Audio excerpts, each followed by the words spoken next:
प्रिय विद्यार्थियों, वंदे मातरम। मैं संदीप वर्मा भाटिया आश्रम के ऑनलाइन प्लेटफॉर्म पर आपका बहुत बहुत स्वागत करता हूं, अभिनंदन करता हूं। अपना जो टॉपिक चल रहा था वो चल रहा था चक्रवृद्धि ब्याज। उसी कड़ी के अंदर आज कुछ नए टाइप के क्वेश्चन करते हैं।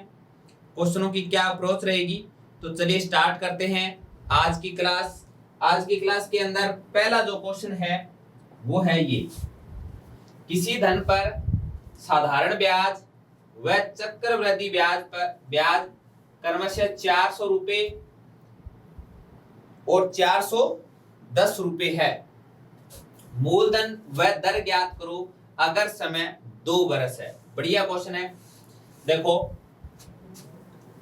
मूलधन P है और ये मैंने आपको बताया था, ये पहला वर्ष है। यहाँ पहले वर्ष का साधारण ब्याज आएगा और यहाँ दूसरे वर्ष का साधारण ब्याज आएगा। टोटल जो साधारण ब्याज है वो है 400 रुपए। कितना है? 400 रुपए।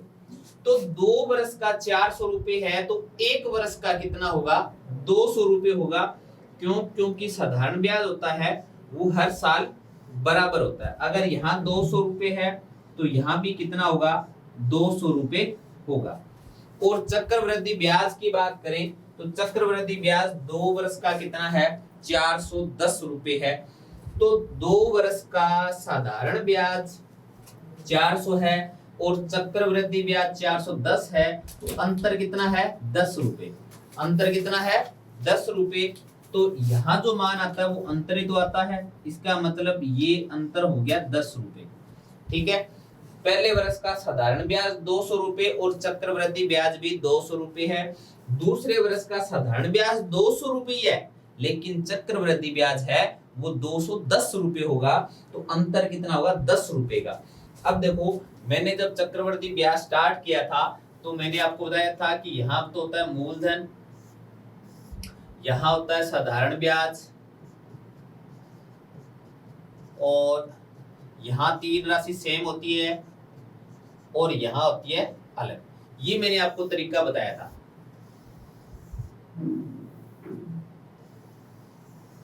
ठीक है। तो देखो, ये जो ब्याज है ये ब्याज वो इस पे लगता है, ये जो ब्याज है वो इस पे और इस पे लगता है, और ये जो ब्याज है वो इस पे लगता है। तो मेरे को ये बताओ, ये 10 रुपए ब्याज है वो किस पे लगा है? तो आप बोलोगे 10 रुपए ब्याज है, इस पे लगा है 200 रुपए पे। तो 10 रुपए ब्याज इस 200 रुपए पे लगा तो 100 पे कितना लगेगा? तो आप बोलोगे 5% लगेगा। तो इस 200 का मैं 5% ज्ञात करूं तो आपके पास क्या आएगा? 10 रुपए आएगा। यहां से आपको रेट पता चल गई, दर कितनी है, तो आप बोलोगे 5% है। तो एक आंसर तो अपने पास आ गया। एक आपसे क्या पूछा है? मूलधन पूछा है। अब ये जो 200 रुपए है ये कैसे आया? इस मूलधन का मैं 5% ज्ञात करूं तभी तो 200 रुपए आता है, या मैं इस मूलधन का 5% ज्ञात करूं तो ये 200 रुपए आता है। तो इस P का मैं 5% ज्ञात करूंगा तो कितना आएगा? 200 रुपए आएगा। तो P का 5% निकालेंगे तो 200 रुपए आएगा और ये कट जाएगा, 5 चौके 20। तो ये मूलधन कितना आ जाएगा? P का मान 4000 रुपए। तो इसका सही आंसर क्या होगा? 4000 रुपए होगा। रेट है वो होगी 5% और जो मूलधन होगा वो होगा 4000 रुपए। ठीक है। नेक्स्ट देखिए, किसी निश्चित राशि पर 2 वर्षों के लिए लिया गया चक्रवृद्धि ब्याज 60.60 रुपए है और साधारण ब्याज 60 रुपए है। कितने वर्ष की बात है? 2 वर्ष की। वार्षिक ब्याज की दर और मूलधन ज्ञात करो। सेम जो इससे पहले क्वेश्चन किया था वैसा ही है। तो अपने क्या करते हैं, पहले अपने रेट निकालते हैं। क्या करेंगे? रेट। तो देखो, वही तरीका, ये मूलधन और समय 2 वर्ष है तो यहाँ आएगा 30 रुपए और यहाँ आएगा 30 रुपए। साधारण ब्याज 60 रुपए है। ठीक है। और चक्रवर्ती ब्याज 60.60 रुपए है, तो अंतर कितना हो गया 0.60 पैसे, तो यहां आएगा 0.60। ठीक है, ये साधारण ब्याज हो गया और ये साधारण ब्याज हो गया। अब मेरे को ये बताओ कि ये 60.60 है, ये किससे आया है, तो आप बोलोगे 30 से आया है। तो ये 0.60 रुपए ब्याज है या 0.60 पैसे ब्याज है, ये किस पे ब्याज लगा, ये 30 पे ब्याज लगा, तो 100 पे कितना लगेगा, 100 से गुणा कर देते हैं, ये आर का मान आ जाएगा, पॉइंट हटा बटा में 100, तो ये आ जाएगा 30 गुणा 60, 2% क्या आ जाएगा, आपका आंसर आ जाएगा। एक आदमी ने 30% वार्षिक दर से 3000 रुपए बैंक से उधार लिए। ठीक है, 3000 रुपए क्या लिए, बैंक से उधार लिए। ठीक है, 3000 रुपए बैंक से उधार लिए, प्रत्येक वर्ष के अंत में वह 1000 रुपए लौटा देता है। ज्ञात करो कि तीसरे वर्ष के अंत में लोन चुकाने के लिए उसे कितने रुपए देने पड़ेंगे। तो देखो 3000 रुपए उधार लिए, पहला वर्ष, और रेट कितनी है 30%, तो 3000 का 30% एक साल का ब्याज कितना हो गया, तो आप बोलोगे 900 रुपए ब्याज हो गया। तो जब पहला वर्ष समाप्त होगा, जब पहला वर्ष समाप्त होगा तो 3000 और 900 ये 3900 रुपए हो गए, लेकिन वो 1000 रुपए लौटा देता है, तो रुपए कितने बच गए 2900 रुपए।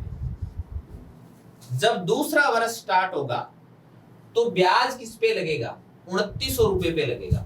किस पे लगेगा, 2900 रुपए पे,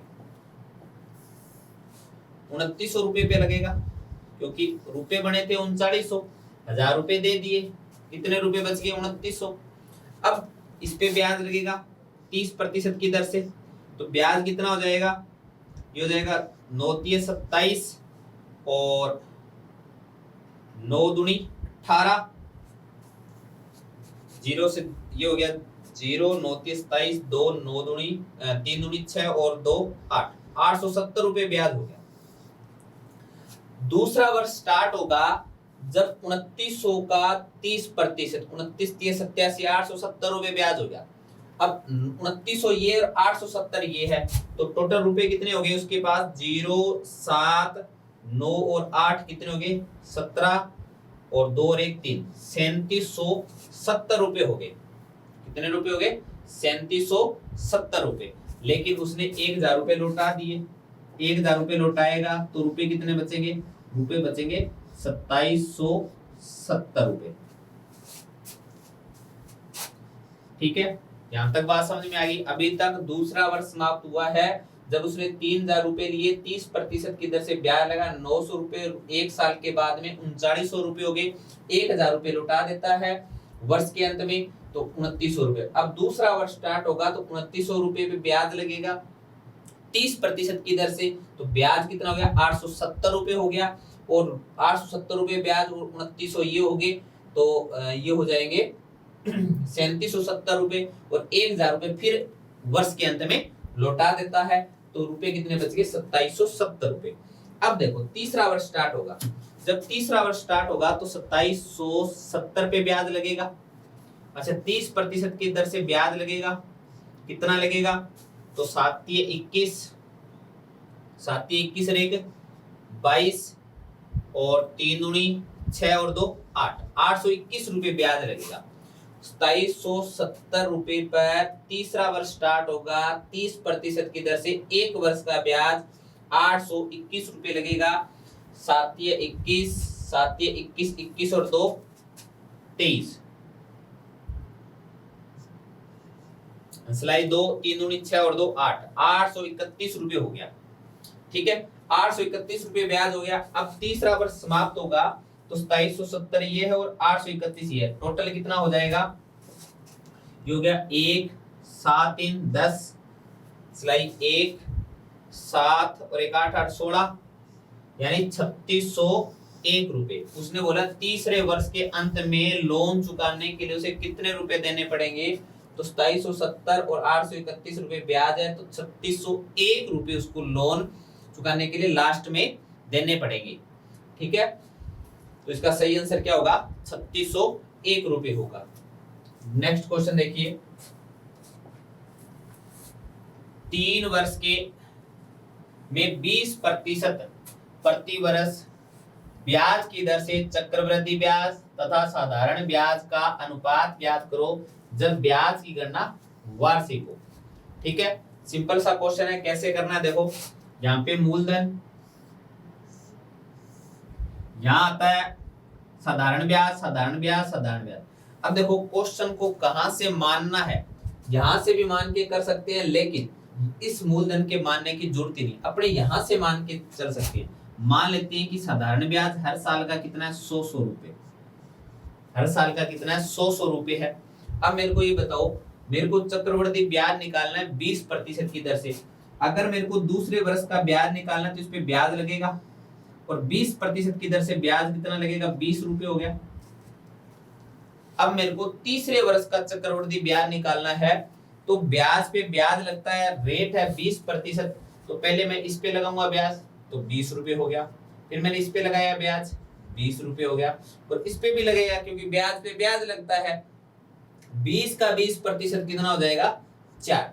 आपसे क्या पूछा है? आपसे पूछा है कि चक्रवृद्धि ब्याज और साधारण ब्याज का अनुपात पूछा है। 3 वर्ष का साधारण ब्याज कितना है?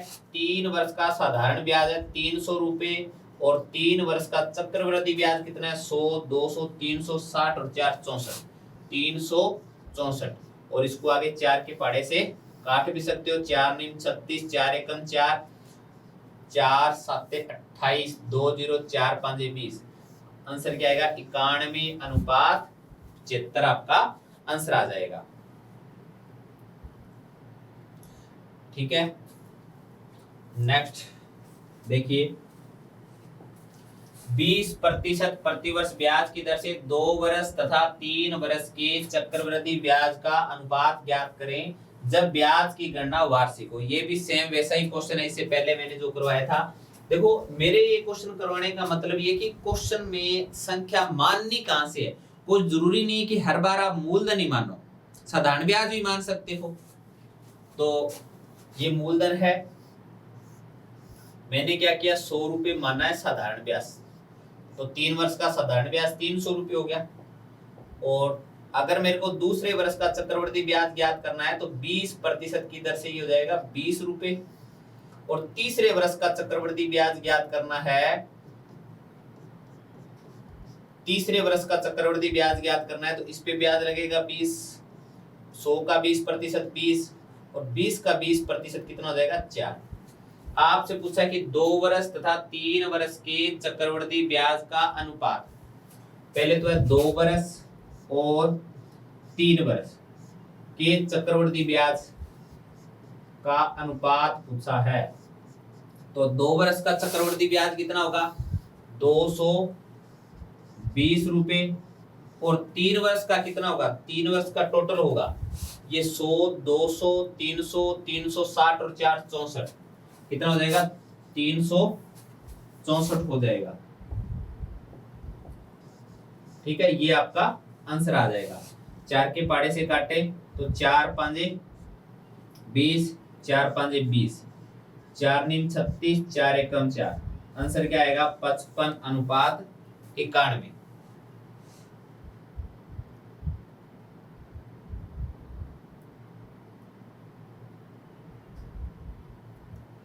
नेक्स्ट देखिए, 2 वर्ष और 3 वर्ष के साधारण ब्याज तथा चक्रवृद्धि ब्याज के अंतर का अनुपात ज्ञात करो जब ब्याज की दर 5.5% प्रति वर्ष हो, ब्याज की गणना वार्षिक हो। आपको 2 वर्ष और 3 वर्ष के साधारण ब्याज तथा चक्रवृद्धि ब्याज, 2 वर्ष और 3 वर्ष के अंतर का अनुपात निकालना है साधारण और चक्रवृद्धि ब्याज का। ठीक है, इसका अनुपात निकालना है। तो पहले अपने देखते हैं कि मानते कहां से है। यहाँ पे मूलधन आएगा, यहाँ आता है साधारण ब्याज, यहाँ आता है साधारण ब्याज और यहाँ आता है साधारण ब्याज। अब अंतर की बात हुई है तो अपने को अंतर से मतलब है न कि साधारण ब्याज यहाँ से माने, अपने को वहां से मानना है जहां से कैलकुलेशन आसान हो। मैं क्या करता हूं कि अंतर ही मानता हूं पहले, यानी जो 2 वर्ष के साधारण और चक्रवृद्धि ब्याज का अंतर है वो मैंने माना है 100 रुपए, ठीक है, और दर है 5.5। और आपको मैंने पहले क्वेश्चन के अंदर ये बताया था कि यहाँ जो तीनों संख्या समान होती है, यहाँ ए और बी होती है। यहाँ लिख देता हूं मैं, एक इधर लिख देता हूं पी, यहाँ था एसआई और एसआई, साधारण ब्याज ए और बी। ये तीन संख्या समान होती है, ये अलग होती है और ये तीनों समान होती है। तो मैंने क्या किया, इस ए की जगह, ये ए क्या है, 2 वर्ष का साधारण और चक्रवृद्धि ब्याज का अंतर है, तो इसकी जगह मैंने क्या मान लिया, 100 मान लिया, ठीक है। अब देखो, अब मैं पहले इस पे ब्याज लगाऊंगा, अब कितना भी हो मेरे को नहीं पता, लेकिन मैं इस पे 5.5 की दर से ब्याज लगाऊंगा तो यहाँ भी 100 आएगा और यहाँ भी 100 आएगा। क्यों? क्योंकि ये जो 3 मान है वो सेम है, ठीक है। और अब देखो, ये है 100, ये जो ब्याज है वो इस पे लगा है, आगे फिर 100 आएगा, ये जो ब्याज है वो इस पे लगा है।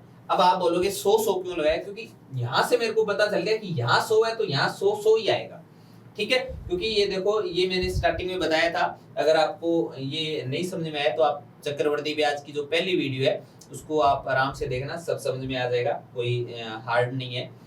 तो अब देखो, ये जो यहाँ पे बी है, इसका मतलब यहाँ जो मान आएगा वो अलग आएगा, और ये बी कहाँ से आता है, इस पे ब्याज लगता है। तो मेरे को ये बताओ कि इस पे ब्याज लगेगा 5.5% की दर से, तो 100 का 5.5 कितना हो गया, 5.5 हो गया, ठीक है। अब देखो, 2 वर्ष का अंतर क्या है, 2 वर्ष का अंतर है 100 रुपए।